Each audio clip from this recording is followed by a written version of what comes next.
Olá, sejam todos muito bem-vindos a mais uma aula aqui da nossa sala de estudos para concursos da educação. É sempre uma alegria te encontrar por aqui, construindo conhecimento, foco e propósito na sua jornada. Hoje eu quero te fazer uma pergunta que toca fundo na realidade de quem trabalha com educação pública e que também pesa bastante nos editais de concurso. Você sente que realmente está seguro para falar sobre educação inclusiva? Ou sente que você está sempre na busca de entender melhor os termos, as práticas, os direitos e os limites?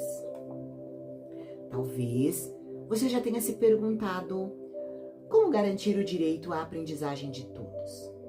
Como lidar com as barreiras atitudinais, físicas, pedagógicas? Como interpretar corretamente as políticas e os princípios da inclusão na hora da prova? Se você já se viu nesse lugar, não se preocupe. Você não está sozinho. A inclusão é um dos temas mais cobrados nos concursos da educação e, ao mesmo tempo, um dos mais sensíveis e complexos. E é por isso que a aula de hoje é tão importante. Vamos estudar a obra Inclusão e Educação, 12 olhares sobre educação inclusiva, organizada por David Rodrigues, um dos maiores especialistas em inclusão escolar. Essa coletânea, ela reúne reflexões potentes sobre o que significa, na prática, construir uma escola para todos. E o diferencial dessa obra é que ela não é uma obra que fala de inclusão como uma tarefa extra do professor. Ela mostra que a inclusão, ela é parte do próprio conceito de educação. E que só existe escola de verdade quando todos podem aprender, com dignidade e respeito às suas singularidades. Essa visão, ela amplia o nosso olhar e também a nossa responsabilidade. Então, nessa aula, você vai compreender quais são os princípios centrais da educação inclusiva, como a inclusão ela é vista na perspectiva dos direitos humanos, que tipo de barreiras impedem um acesso pleno à aprendizagem e como tudo isso cai nas provas de concursos com termos técnicos e pegadinhas conceituais.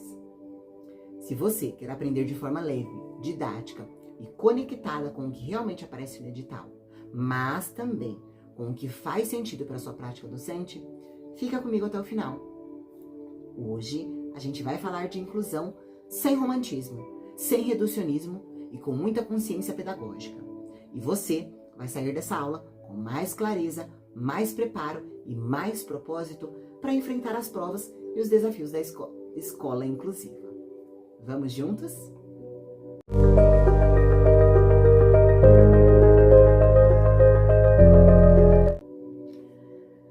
O livro Inclusão e Educação, 12 olhares sobre educação inclusiva. Inclusão e Educação, 12 olhares sobre educação inclusiva.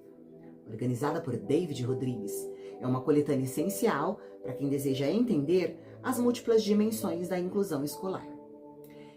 E ele é exatamente isso.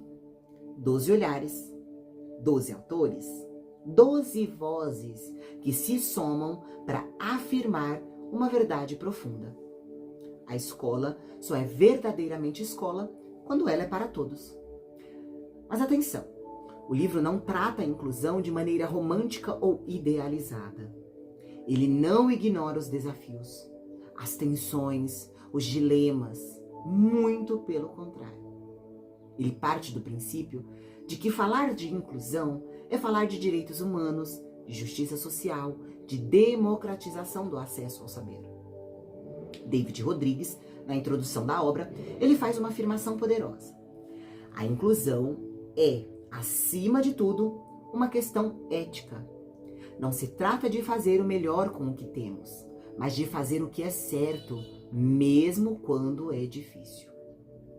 Esse é o tom da obra, firme, comprometido, crítico e, por isso mesmo, tão importante para os concursos e para a atuação na escola pública. Um dos pontos centrais abordados na obra é a ideia de barreiras à aprendizagem e à participação. Muitas vezes, pensamos que o problema da inclusão está na deficiência do aluno. Mas o que o livro deixa claro, especialmente com base em autores como Bolt e ENSCOM. É o maior obstáculo que não está no sujeito, mas no sistema educacional, vamos pensar assim, né? O maior obstáculo está embutido no sistema educacional, na forma como a inclusão é trabalhada, e não no sujeito. Ou seja, né? As barreiras, elas estão na organização da escola, nas atitudes, nas práticas pedagógicas, na falta de acessibilidade e até mesmo nas nossas próprias crenças. Por isso, o foco deve ser sempre em eliminar barreiras e não em ajustar o aluno. E essa é uma chave importantíssima para interpretar bem as questões da prova de concurso. Um outro tema que aparece de forma recorrente é a perspectiva dos direitos. Os autores, eles reforçam que a educação inclusiva não é um favor, não é assistência, não é adaptação improvisada. Ela é um direito garantido por lei, por políticas públicas e convenções internacionais. E esse é um ponto forte em concursos. Entender a inclusão como parte da luta pelos direitos humanos. E isso significa que, ao falar de inclusão, estamos falando de cidadania. E negar ou dificultar o acesso à educação de qualidade é uma violação de direito. O livro também discute com profundidade a necessidade de formação docente para a inclusão. Não basta dizer todos têm direito à escola, se o professor não recebe formação adequada, se não há apoio, se não há políticas de suporte, se os materiais e o espaço não permitem o trabalho com a diversidade. E é por isso que os autores defendem que a inclusão, ela não é uma tarefa individual do professor. Ela depende da gestão pública, das políticas de apoio, de formação continuada e de reorganização das práticas pedagógicas. E isso vale ouro nas provas, porque muita questão tenta jogar a responsabilidade toda sobre o professor, o que não condiz com o que a obra defende. Um exemplo importante disso é o livro discute as diferenças entre integração e inclusão. A integração, ela parte da lógica de adaptar o aluno ao sistema, ou seja, eu vou integrar esse aluno adaptando ele à lógica do sistema. Já a inclusão, ela transforma o sistema para acolher a diversidade humana. Percebem a diferença? Ou seja, né, a inclusão não pede que o aluno se adapte à escola, mas que a escola se reorganize para garantir o direito de todos à aprendizagem. E aqui entra outro ponto muito cobrado: currículo flexível e acessível. A obra, ela defende que o currículo não pode ser o único, rígido e excludente. Ele precisa se abrir à diversidade, considerar diferentes formas de aprender, usar múltiplas linguagens e recursos e valorizar o que cada sujeito traz como experiência de vida. A inclusão também é tratada no livro como processo e não como ponto de chegada. Ou seja, não existe uma escola pronta para a inclusão.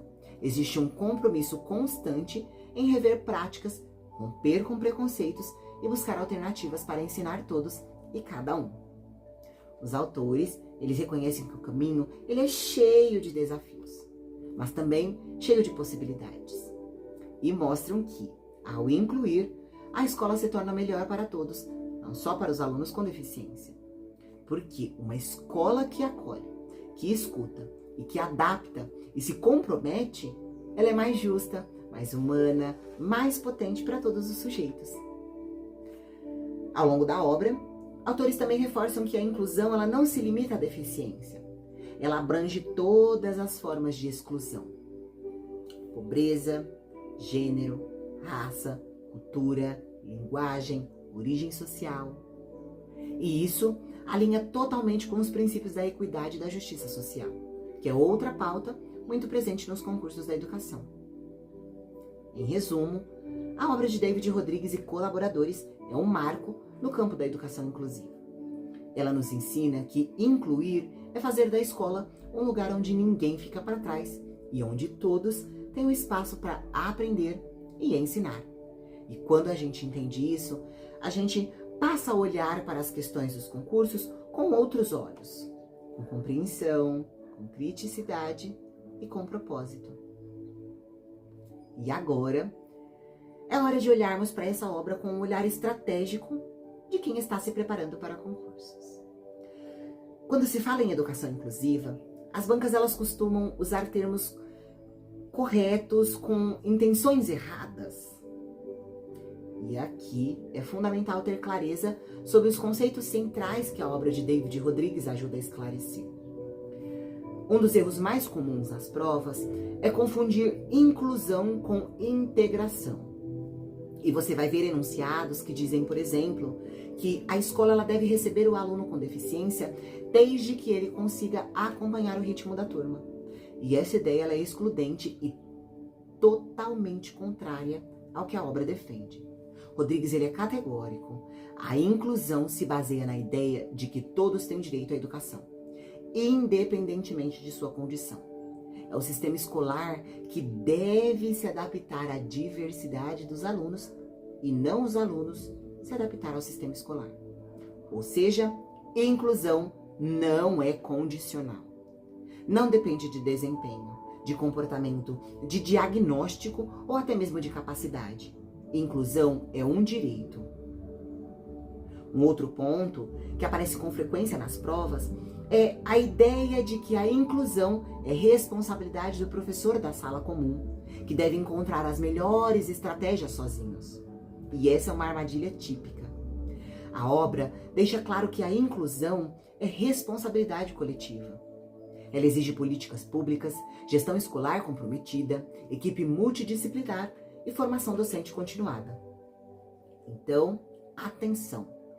Sempre que a alternativa responsabilizar apenas o professor individualmente, desconfie. A perspectiva do livro é de construção coletiva, rede de apoio e corresponsabilidade institucional. Outro conceito-chave que as bancas gostam de explorar e às vezes, vamos colocar aí de forma distorcida, é o de barreiras. É comum que as provas apresentem enunciados dizendo que o maior obstáculo para a inclusão é a deficiência do aluno. Mas segundo Rodrigues e os autores do livro, isso é um equívoco gravíssimo. As barreiras, elas estão nas atitudes preconceituosas, na falta de acessibilidade física e também de comunicação, no currículo rígido e talvez homogêneo e na falta de políticas públicas estruturantes. Então, se a questão atribuir a dificuldade do aluno, ela está desalinhada com o pensamento da obra. A lógica do livro é remover as barreiras do sistema e não rotular os sujeitos.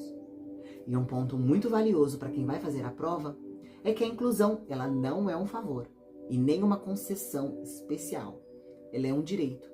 E um direito à educação de qualidade, que está garantido pela Constituição, pela LDB, pela Convenção dos Direitos das Pessoas com Deficiência e por todas as diretrizes da educação brasileira. Rodrigues trabalha a inclusão sobre essa perspectiva, ética, política e legal. Então, questões que tratam a inclusão como opcional ou como algo a ser implementado aos poucos, deve ser vista com muito cuidado. Na lógica da obra, a inclusão é uma urgência ética. Então, para finalizar, lembre-se de 2 filtros que ajudam muito a identificar respostas corretas nos concursos. A proposta valoriza o direito de todos à aprendizagem, com respeito às diferenças. Então, faça essa pergunta. A responsabilidade, ela está compartilhada entre professor, escola e sistema? E se a resposta for sim, para essas duas, é um bom sinal. Se a proposta, ela transfere a culpa para o aluno, para a família ou para o professor de forma isolada, isso entra em conflito com o direito e diretamente com a proposta que a obra defende.